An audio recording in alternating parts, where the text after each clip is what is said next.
Welcome everyone to this LinkedIn live event hosted by Matatika.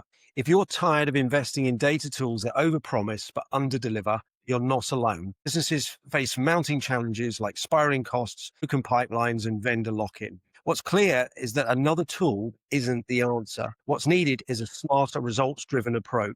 And today's panel will share practical solutions to help you cut costs, regain control of your data strategy, and future-proof your systems for the AI-driven demands of tomorrow. We're joined by Aaron, Julian, and Jake, leaders who understand these frustrations and have actual insights to share. But before we dive into the questions for today, I'll ask panel members to introduce themselves. Also, as an audience, that you can ask questions and you can write these questions in the comment section throughout this LinkedIn live event. We'll be able to answer as many of those questions as possible live during the event.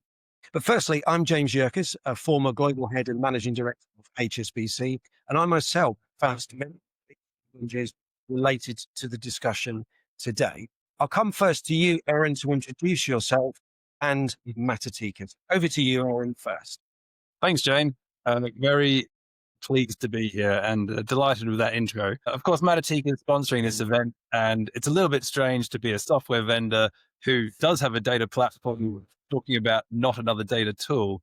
But I was really keen to have Jake and Julian on the show to discuss different angles. I really want to hear from the community and discuss what the 2025 challenges are. And of course, from my perspective, a tool is not just another data tool. You should be thinking about hiring and organization and what the business needs. And so I'm very, very much looking forward to the event today. Thanks. Julian, do you want to introduce yourself?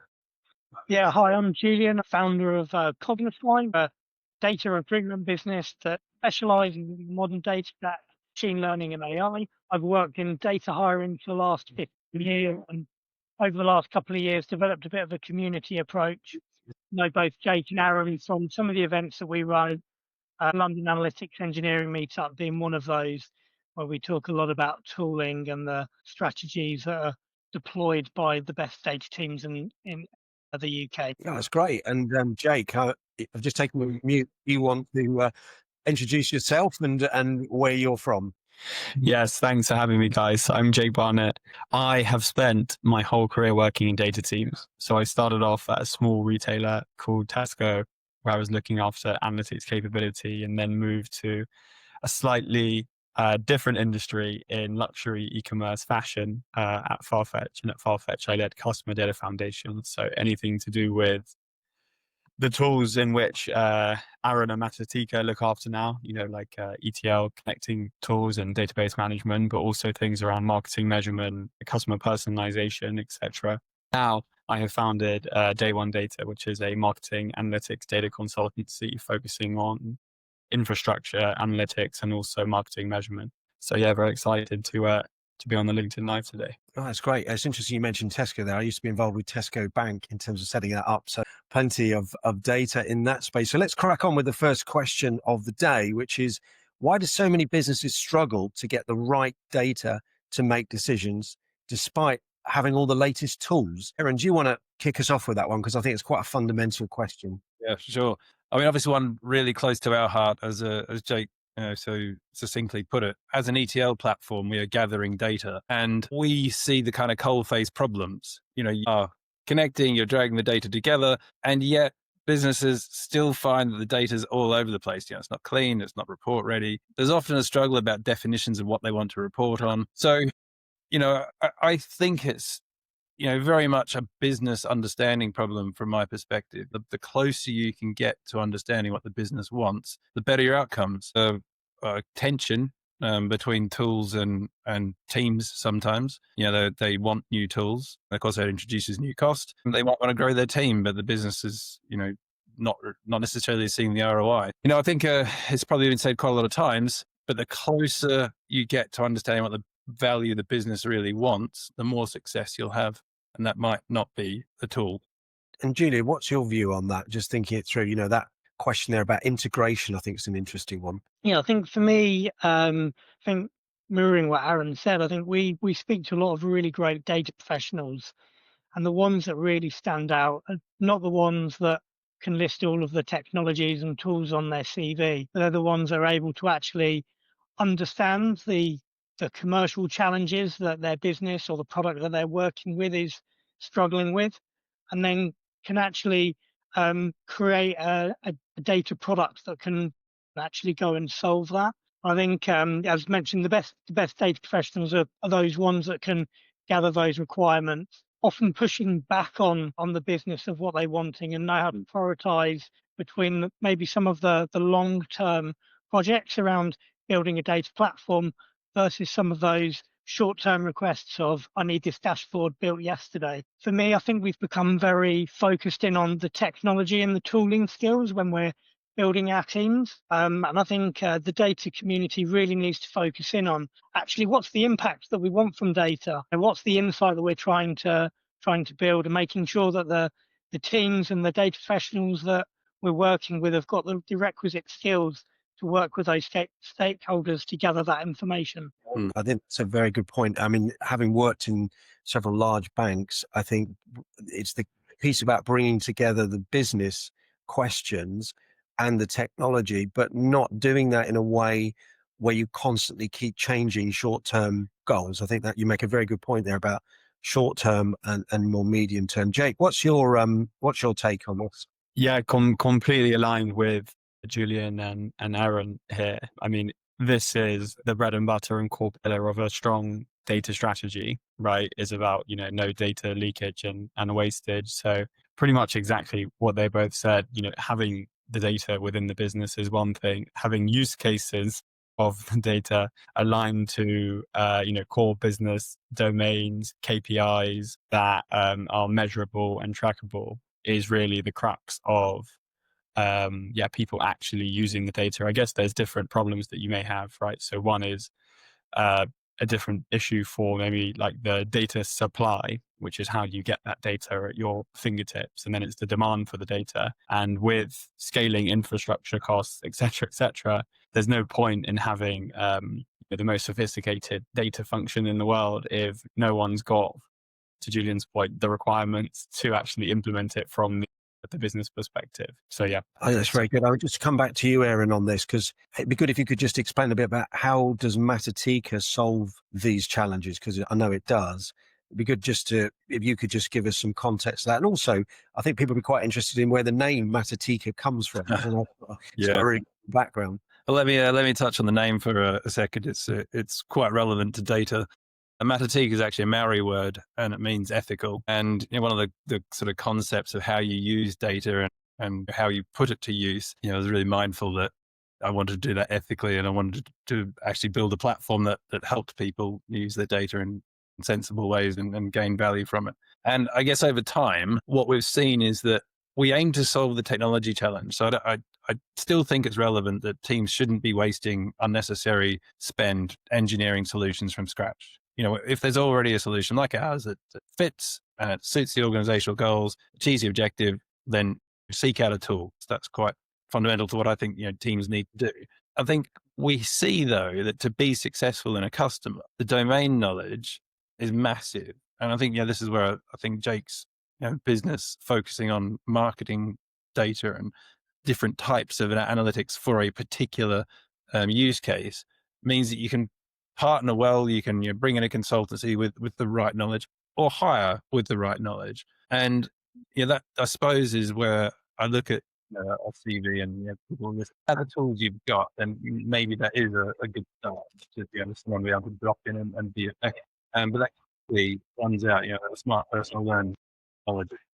And I guess going to your question, our technology is there to save the time, so, automate to a degree, just get the job done. And I see it as serving the analytics person who doesn't necessarily want to build and engineer solutions. And there is a trade-off. As you get into more and more specialized use cases, it's unlikely our platform is going to be suitable for Facebook if the volume or latency requirements are extreme. But for the huge majority of people that are doing analytics and working with data and aggregation, whether that's streaming or lots of different sources, is a straightforward solved problem by a tool like ours or others. I think when it comes to thinking about the tools like Matatika, one of the things I was faced as a business leader when it came to data was trying to balance this challenge with cost. I'm under cost pressure all the time, so I'm looking for ways to reduce cost, but at the same time improve speed and at the same time improve quality. So you have this sort of triangulation of cost, speed, and quality. What are your thoughts, Matt, Julian, on what you've seen in the industry? Because I know, obviously, with your background, you've got lots of experience with that sort of triangulation of those challenges. Yes, I suppose that we're several years into the modern data stack now, and I think originally that started with a way of companies being able to buy their tooling, whereas previously to process data, you used to have to basically you'd have some very expensive engineers that would build that tooling for you, and I think that's been really great and has democratized data for a lot of organizations. And I think what we've now seen is I think there's a lot of tooling out there. Lots of it is really great, and I think companies are having to decide whether they want to have lots and lots of different tooling, which can sometimes be more costly, or whether you focus in on a slightly more consolidated stack. I think the companies that we've worked with, I think, have really focused in on I think trying to optimize their stack, and I think that's definitely one of the trends that we'll be seeing over the course of the next year or so, with ROI being so important to so many organizations. I think that ROI piece is very important, especially in financial services sectors, where with interest rates coming down and net interest income, which is the gap between the rate that savers are paid and borrowers are charged, getting smaller, there's not as much easy income to be had. If you look at, say, JP Morgan's results recently, they're already signaling that across financial services, lowering interest rates is going to impact cost. That's going to need to come through into areas like data and data tools in terms of trying to find more efficient ways, because financial services companies won't be making as much profit from net interest income in falling interest rate periods. Jake, what's your thought on the cost challenge versus speed and quality? Yeah, I mean, my personal opinion is that within a business life cycle, there's different horizons that they face. When you're maybe in the growing scale up phase, you're maybe more focused on pace and functionality rather than cost optimization, largely because the volume of data that you have or are processing, this is obviously generalizing, but is typically a bit less. And then when you get to an enterprise level, then it's not just about functionality anymore. Functionality is a given, and it's more about how you optimize. And to what Julian said previously about like the multitude of tools available, one of the negatives about that is that it's hard to pick and differentiate which is the best for your particular stage of growth. On the flip side, because of the competition, there's obviously competitive pricing aspect to it as well, which makes it a lot more feasible for a lot of other business. So now to spin up a certain tool really doesn't have to be that much money, especially considering the like starter packs, for most of these different like third party tooling. Naturally, if you're starting to do LLM type things, that's a good example where the market hasn't quite caught up to it yet. So you're still seeing, high infrastructure costs, but inevitably that will, phase out over time as well based upon, new development. So I think overall, the classic consultant answer is that it depends, on the business size and life cycle. But, from our personal experience at Day One Data, when we implement anything, typically we try and take anything as much of a proof of concept as possible. So as pilot it. And with that in mind, that means keeping things as cheap as possible, because you want to prove the value of having that data infrastructure, which then unlocks that business use case, which then provides a business ROI. So if you can do that in the quickest and cheapest way possible, that's obviously representative of a massive win. Would you say that's just that example you gave there? Would you say on this cost theme, that's one of the most practical steps you would suggest to people watching this LinkedIn Live, that's a practical way? So you talk, as you quite rightly point out, the sort of consultative approach, but practically, what can people do about it? Yeah, definitely. I mean, I think it links to the concept of data maturity. And there's probably a lot of people watching this who are very self-sufficient within the data sphere, and they've set up data infrastructure and stacks previously. And therefore, their understanding of the cost may be very different to a chief commercial officer who's making their first data hire, for instance. So yeah, I think there's a lot about like the determination of what cost is. And, if you're someone who hasn't really worked with data stack previously, you might be pleasantly or unhappy with the cost of something. Whereas if you are a data person, I think more or less you are pretty aware of, how those costs scale over time. Yeah. Albeit, I think one of the great things about having you both on this call is that it's really easy to ignore people costs from a certain perspective. You can be inside the team and, you could be the largest cost. Your team could be the largest cost, and your productivity could be stifled by, those kind of continuous demands, and that demand from the business is not really clear that that's affecting the cost structure of their data. And one of the things I was thinking as you sort of talked through that cost pressure, it's a funny spot for the data team that they actually often have the answers. So when there's revenue pressure, when there's sales pressure in a company, they might need to go to the data team and get more. And obviously, when you make savings, one of the considerations is removing people. So if your data team's quite an expensive part of where your cost comes from, that creates a tension. You need them, but you also have a higher cost from them. There must be something you see, Julian. Yeah,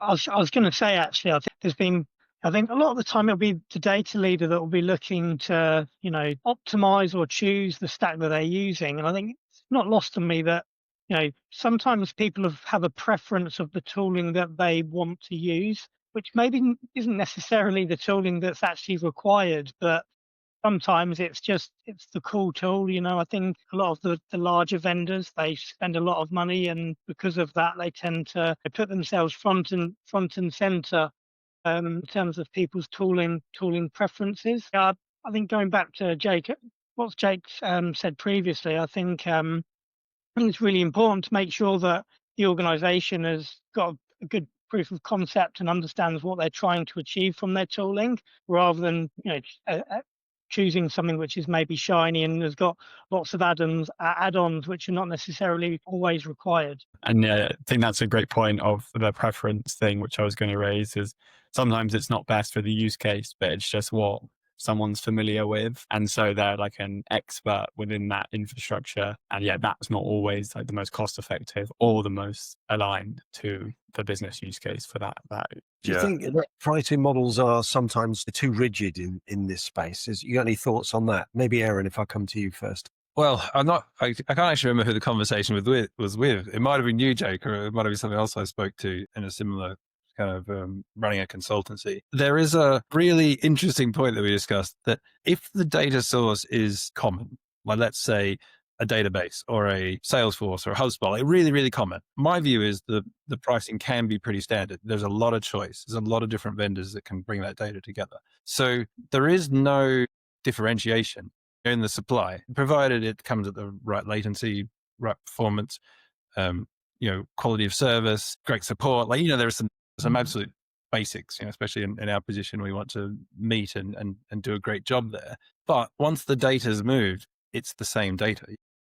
I look at that from a sort of utility lens. If it's a rare data source, like it's pretty hard to deal with, like text in documents, which LLMs are demanding. Well, of course, there's a little bit more value. Like, okay, not everyone can do it yet.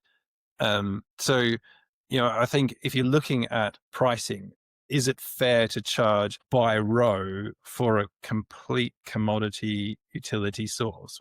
Not really. It doesn't make sense. At some point, it makes no sense at all. They can get really quite skewed. I do think there's a mistake in a lot of our competitors that look at that pricing based on row, where there is no additional value because they're moving more rows. When you've got an infrastructure cost, you've got a commodity, you should price it like a utility or price it like a commodity. Yeah, I think that's a good point, which sort of brings on a slightly different topic around pricing and cost, which is what's the real cost of vendor lock-in And how can businesses regain control of their data strategies? I mean, that's a big question, but I'd come to you first, Julian. What's your thoughts on that question? I'm probably not the best person on this because as a recruitment business, we tend not to be buying many of the tools. I think we've centered our business around really going after organizations that are using the modern data stack. And I think, as I mentioned earlier, that ability to have a more modular stack rather than being locked in, I think is a good thing. The thirst for data across all different types of companies is growing, and I think with that there's many different use cases. So I think the ability to pick a tool that can, work in a certain way can only be a good thing. And I think the trend in them, trend with many data teams, I think more often than not, larger companies are going down this data mesh route where the business is owning their own data and maybe have got their own data stack. I think it's probably more advantageous to have the agility or the modular stack rather than being locked into a consolidated stack. Yeah, I can see you nodding, Jake, to that. What's your thoughts on that? Yeah, definitely agree with Julian, and it's definitely, I think there's nuance to the question, right? Because for, let's say, the holistic level, you don't want to be locked into any vendor, for sure. But then on the practical level, there are just some things where, although you are flexible to migration, there is also a cost of migrating. For example, like if you wanted to change your whole, like data warehouse, you've been using one for a long time, even though there's no barrier, physical barrier to entry, but there is still like a cost in doing so. Plus, at the same time, if you do, I'm not pro vendor lock-in by any means, but if you do stick with, one vendor for your tooling, that you can potentially benefit from economies of scale as well, from some of the other additional infrastructure which they can upsell. But at the same time, I think there's a big cost in terms of the modularization, to Julian's point, and also the innovation. But if you want to have a exploratory mindset and try out new different stacks and tooling, then obviously not being locked into one is pretty key. Aaron, what's your thinking on that? I was quite fascinated. Julian, actually, in my view, might be one of the best people to answer the vendor lock-in question from a certain angle. If you stick around a technology long enough, pretty much they follow a cycle, right? So when they're new and interesting, salaries are going to be higher because you've got this niche skill. There becomes a patch where everyone knows the tool and it's quite productive, and perhaps the cost is lower to run that team. And then once the technology is sort of beyond normal, you kind of classics languages going out of fashion, they become niche skills again, and the costs are really high for the people to work on them. So I totally agree with Julian's comment that one of the best things about the modern data stack, or the kind of technologies that we use and many other vendors use, is that they are pluggable. You can choose, and it's quite natural, I think, for companies to outgrow a technology. And one of the key things that our clients might come to us for is some kind of renovation for some kind of more modern tooling. And that could be a cloud opportunity that they didn't have before. They might be limited in scale because of the way their previous tool was running. That might be limited in scale because their previous tool didn't allow code management or multiple people working on the same code, or doesn't have a testing capability. There's all these things that are sort of demands that change as an organization's needs grow. And then the best result for anyone is that it's quite simple to change parts of it or abandon it completely. And that's, I suppose, quite close to our heart of what we're trying to achieve, is that, it's not possible to be the best fit for absolutely everyone. And what would you say to people who are locked in and stuck with tools at the moment? What sort of counsel would you give them? Well, definitely is keen to hear the other guys' thoughts on this particular one. It's possible, and I hear all the time, that teams could spend their entire time engineering new tools in and achieving nothing. And I think this is sort of, all the way back to our first thoughts on how they bring value. If you are just replacing tools, you have to be quite cautious that you're still adding some value. All you've done is change data warehouse between two vendors, especially if it's back in data management. Someone at some point is going to question that decision. No, and rightly so. What about yourself, Julian? I know you've got a slightly different perspective on this. So, but what's your thought? If they're, people are stuck, they're on the call, they're listening, what counsel would we give them? Yeah, I think it would probably be to, reach out to people like Jake and Aaron, who are, well read. I'm quite lucky with the industry event that we run, the London Analytics Engineering Meetup. That tends to be like a hotspot of where a lot of the more boutique vendors like Matatika will come and listen to talks. And I think yeah, learn from other people. There's lots and lots of case studies and use cases where people have had to move to different tooling, or they've got a particular challenge that they're struggling with. And I think, again, one of the beauties of what the modern data stack has brought has been this community effect where everyone is picking and choosing this tooling, and there are lots of other companies that are tackling many of the same different challenges or situations. So my advice is to get out, network in the community, and there probably are lots of people that have been on that journey or are struggling with similar challenges. What I've found is, like what we're doing today, most people in the modern data community are really, really happy to share what they're doing and present the best cases as well as some of the war wounds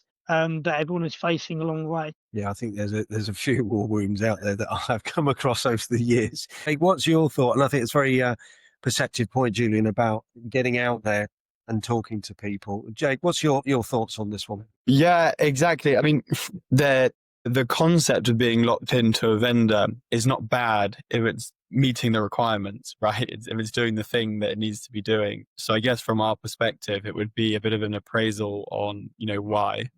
Like, what is the pain point that you're facing? Either the vendor that you're working with is either not transparent of that specific point, and maybe there's wiggle room within that existing context because the opportunity cost of migrating elsewhere is just too large. Or then you can go into the market or have that discussion about build v buy. Could we do something internally? And that's, I'm sure Julian gets at the whole time of people being like, we're going to actually migrate from a tool and do it internally.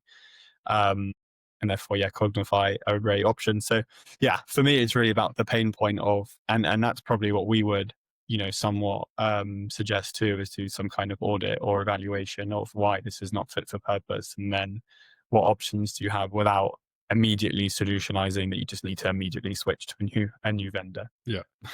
I would like them to. I think that's probably as a software vendor, one of the things we have to do is we have to support the use case. We have to support the return on that investment. And there can be challenges when you're trying to pay vendors. You might end up having an overlapping contract. There's commercial things that we can help solve, and there's technical things that we can help solve. Really, what is the return on that? What's the future look like? And that's all before you get a sale. That's all before you actually get. You just have to help at the beginning. It's tricky, but it's important. I think that's a nice segue actually into, we've talked a bit about how to get the data and the cost associated with that. Also the question about being locked in, but I think it's probably the right time to move into how can data teams deliver actionable insight to the decision makers themselves and renovate systems to solve the constant engineering headaches, almost moving into the how do you get action out of the data in a meaningful way. And we've touched a couple of times on ROI and return on investment, and this is really where the sort of rubber hits the road, doesn't it? So I'll come to you first, Aaron. I think with Matatika, I know this is something that you specialize in and have a lot of experience with. Oh, yeah, I suppose I would lean on one of the comments that Julian made a little earlier. Democratization of data, core mesh, some of the techniques to get the business stakeholders closer to the data and able to fund the questions themselves, the answers to the questions themselves.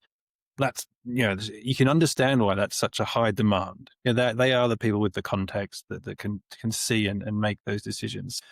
I think it's a little bit of a tool solution, a little bit of a process solution, a little bit of how you architect things. I feel like it might be a kind of, the next segue is going to be where it's even more interesting. We know that there is an AI demand all over the place, all over the, every industry. Ours is no exception. And I think the democratization of data might be realized because the AI builder, the engineer, the ability to have knowledgeable technology help you.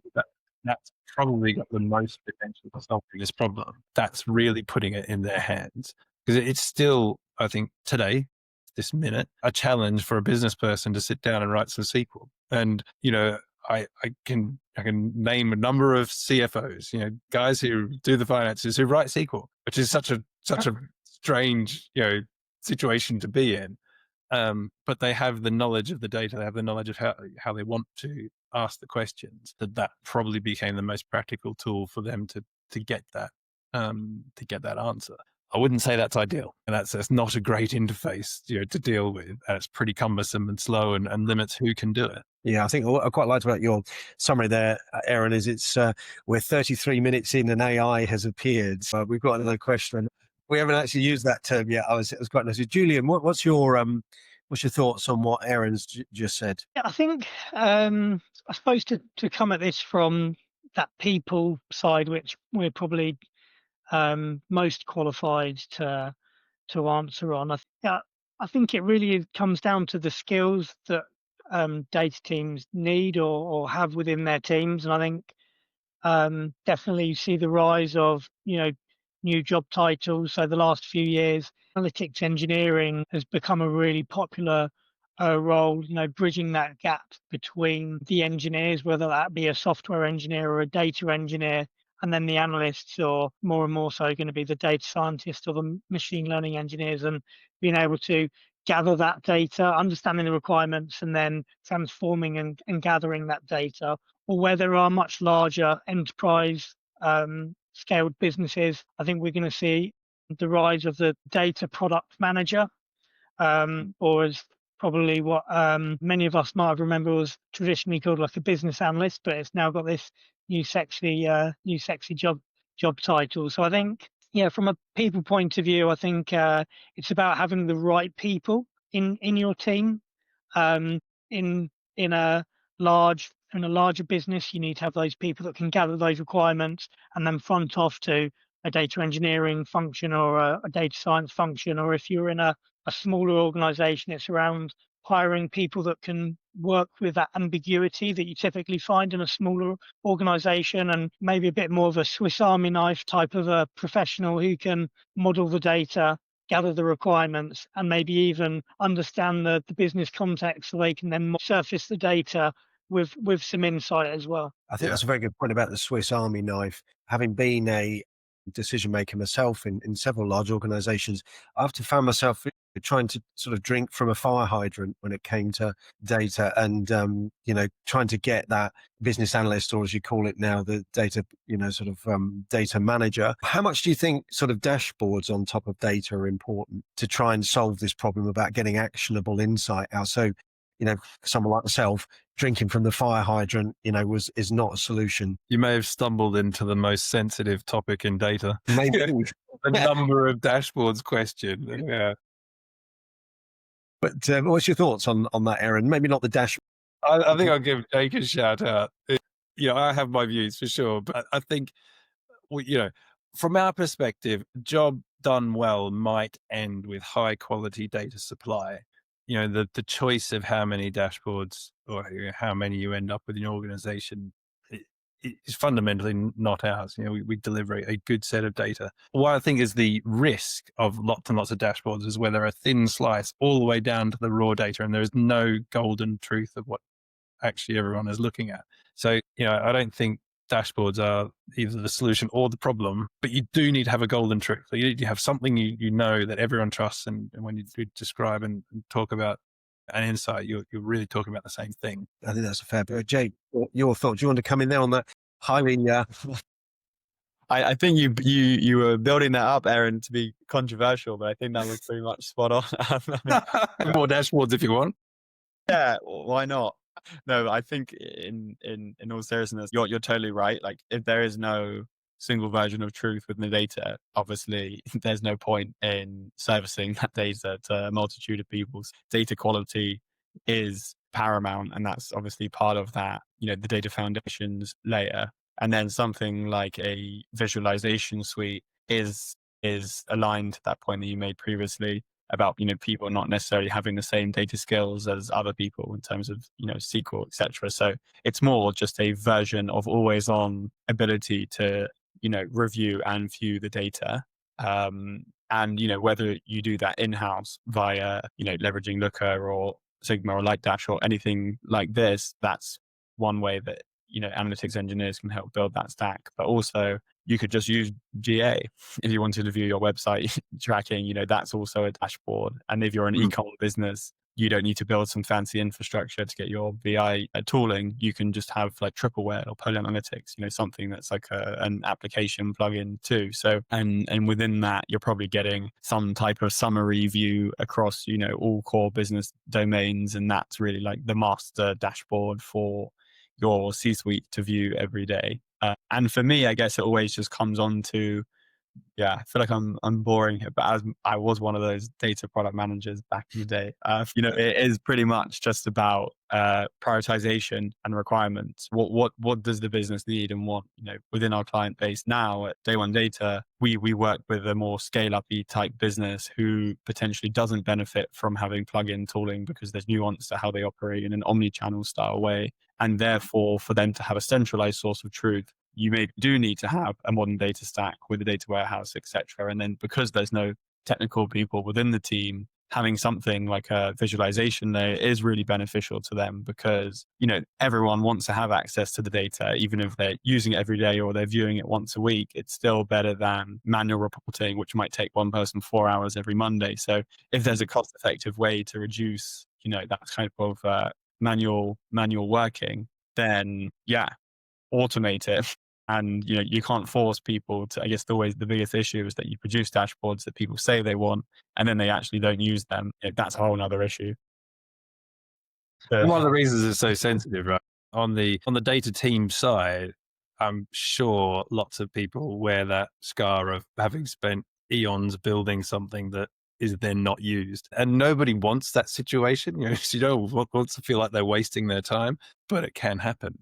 People can move on, requirements can move on. The solution might have been over-engineered. And, your point about making a good prototype, I believe in a kind of iteration of demoing and sort of constant feedback to try and avoid that situation. You want to show someone as early as possible, even half finished is okay, because is this on the right track? Is this where that's what you figure out after.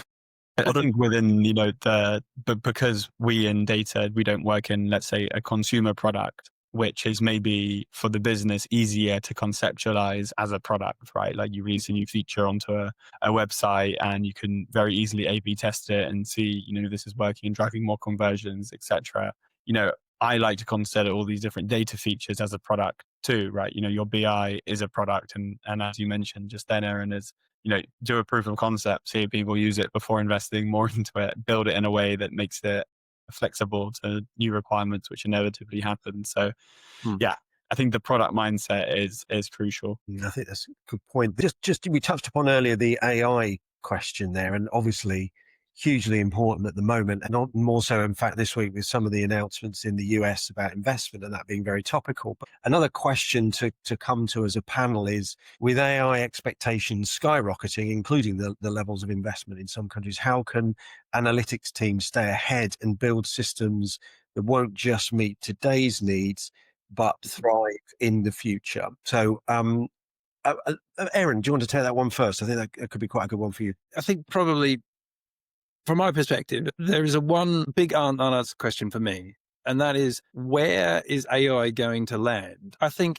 that is not entirely obvious yet. That, if you fast forward 10 years and you look at an organization, it might be obvious that it landed in data or in the data team, and that was the place it should land. Whereas there might be an entirely new function. It's across so many different parts of the business. It might be much more aligned to IT than it is data. Actually think of it as infrastructure. So I think for the short term, I do see that some organizations are being asked by the business to just go and solve AI, whatever that means. And obviously that's a frustration in itself. Whatever that means is sort of part of the problem. But if they are being asked to do RAG technologies, and they are being asked to make knowledge systems, and they are being asked to do things that are not operational reports, which they might be used to building, not analytics, which they might be used to building, something else entirely. Well, that's a big challenge for them as an individual, especially in a kind of Swiss Army knife world. Like, they've got to now do an entirely new skill set that is knowledge is quite different to analytics. Julian, what's your thoughts on that, with particularly the perspectives where you come from? I still think we're very, very early on with AI, and I feel like we've talked a lot about requirements gathering. I still think companies need to try and understand how can AI be best used in their organization. Well, I've spoken to a lot of data leaders or CTOs, and there is like a mandate from the top of the business, let's do AI. But I think we need to understand, what actually is that? Could that be a chatbot that maybe reduces the amount of contact center staff that we need? And there is a clear ROI from developing a product to do that. And I think from my point of view, I think that that can obviously be a really good thing. But I think we're still very early on. I think it's obviously a really cool and sexy topic to be discussing. But I think fundamentally for the data community, I still think there's a lot of work to be done around making sure that companies have got good quality data available, a good data platform, data modeling methodologies, the right people, so that they can then deliver those services, so that actually just good quality data reporting is available. Still, when I speak to so many people in the data community, some of the foundations of data just aren't right in their business. And then you add AI, which is a totally new discipline on top of that. I think we're going to find more and more data professionals burnt out, frustrated, even more tech debt, all of the challenges that seem to be circularly going around, not just data, but tech over the last, 4, 5, 6 years. I think that high quality, trusted information is always going to be valuable, isn't it? Whatever technology emerges on top of that from AI, that investment will be always paying returns and saving time. I think that's for me, working with both fintechs who are sort of pioneering some of the AI capability, especially in linguistics and qualitative analysis rather than quantitative analysis. One of the barriers still to overcome in this discussion, data teams included, is that level of trust in the analysis itself. There's still a skepticism around hallucinating AI tools, incorrect information. And if you think about something like investment analysis in banking, yes, AI tools can take vast amounts of unstructured data and turn it into summaries that explain trends. But anything in there that isn't trusted in terms of a hallucinogenic point, something that's inaccurate, could lead to quite a significant detrimental impact for the analyst using it. There's a level of trust for me with AI. I'm not talking here about utilizing AI as a chatbot or utilizing it to restructure an email for somebody. When you get into the heart of the business operations, I'm not sure that level of trust is there. And it may be that it goes down a similar route that if you think about blockchain, you very rarely hear people advertising and talking in any great depth about blockchain, but it is actually quite fundamental now into the way lots of organizations structure themselves, their systems and their data. But you don't hear people constantly talking about blockchain. It's just become part of the ecosystem itself. So that's my kind of take on that one. Jake, what's your thoughts? Yeah, I think that's a good point. I think potentially it becomes more of a unit economics issue as opposed to a more of a scalability issue, at least in the short term. I mean, from our particular perspective and not proof of concept perspective, we are basically doing these discovery days with multitude of startups, scale ups, and other enterprises. And what you find is like an ambition from the business teams like never before. These ideas which are flowing now, which I think is really incredible and really great. And it's really now, from what we've seen, up to the data teams to marry that ambition through a solution which can be rolled out, like practically can be trusted, to your point, with great data quality, and can be also measured, in terms of the ROI impact. Because it feels like a lot of the infrastructure providers are pretty good already in terms of what they offer, what services they offer for like I guess, advanced ML or AI use cases. So it's kind of just about managing the ambition of the business teams and the stakeholders, but it's created a whole new environment where, you don't need to have a massive data team necessarily to do a pilot or proof of concept with some of these ideas. You can spin it up with like a very well read data scientist at the moment, and maybe even that becomes even reduced in the future as well, not necessarily to a non-data person, but just to a data person who maybe doesn't have core experience in building AIs, etc. Just on that, do you think data teams will use AI more in a sort of co-pilot sense in the short term? So especially there when you talk about, say, someone who's perhaps less experienced. So it's not a binary decision between you pull on AI or you're not. It's more somewhere that people are utilizing AI in a co-pilot way with their own human skill also integrated. I mean, I'm not a data scientist, so I don't have too much authority, but from what I have heard, the technology is not quite there yet to make it that like companion, that everyone wants it to be, but it's not far off either. So yeah, I think it is probably, I think it probably is a natural conclusion for how it will be used for a couple of reasons. If you imagine that your AI is more like a person that provides insight, and you ask them and there's absolutely no evidence about their answer, well, then you're not going to trust the person in your organization any more than you're going to trust the AI. So I think co-pilots have become the sort of natural space for productivity around AI, even in the last 12 months, because at least there's an explainable aspect to it. So do the job I would have done. And by the way, show me all your proof of how you got there so I can check up on it. Whether that's a stage or whether that's the outcome, the eventual destination, I don't think anyone can say. But it seems like that's the main reason why in the short term, because at least it's proving what it's done to a degree, because it hasn't done it completely. I'm conscious we've just got minutes left, and we've just got one last question, which I would want to come to you, Julian, because it relates a lot to structure around the analytics teams. I think you'd be a good person to start with. So, and for Aaron and Jake, if you could give some brief answers on this as well, given we're almost up on the hour. So what's the ideal structure for analytics teams to meet today's challenges and thrive in 2025? What's your thoughts on that? It's a big question, and I think it really depends on the use case, doesn't it? How a large retailer would structure their data team would clearly be very different to a Series A e-commerce retailer. So I think it really depends. I think a lot of organizations have gone down the data mesh route, which allows for much more agility, but with that comes I suppose a loss of control. And I think one of the things we're really seeing are, as you embed your data teams into the business units, that lack of control is really hurting. So we've worked with really large enterprise businesses, and one of the skills they've really looked for is how can we find maybe principal or staff engineers that can then build systems and processes, control things like data modeling, because you lose control of your analysts because they're no longer part of a centralized team.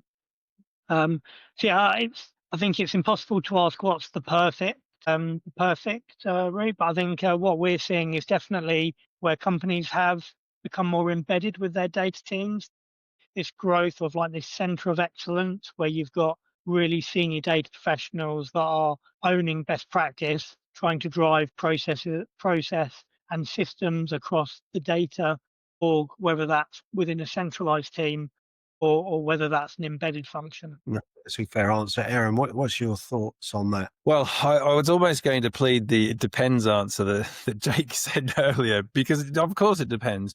But actually, I think the separation, or the Julian just described it as embedding, like embedding someone who's an analyst, I think of that as in the business. That does seem to scale reasonably well from fairly small to very big.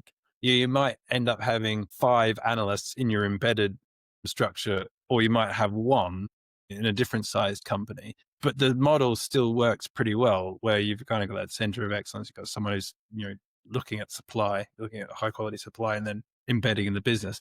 I think in the very small cases where they're top to bottom, perhaps they don't even need a data platform, a data system at all. It's all on a spreadsheet.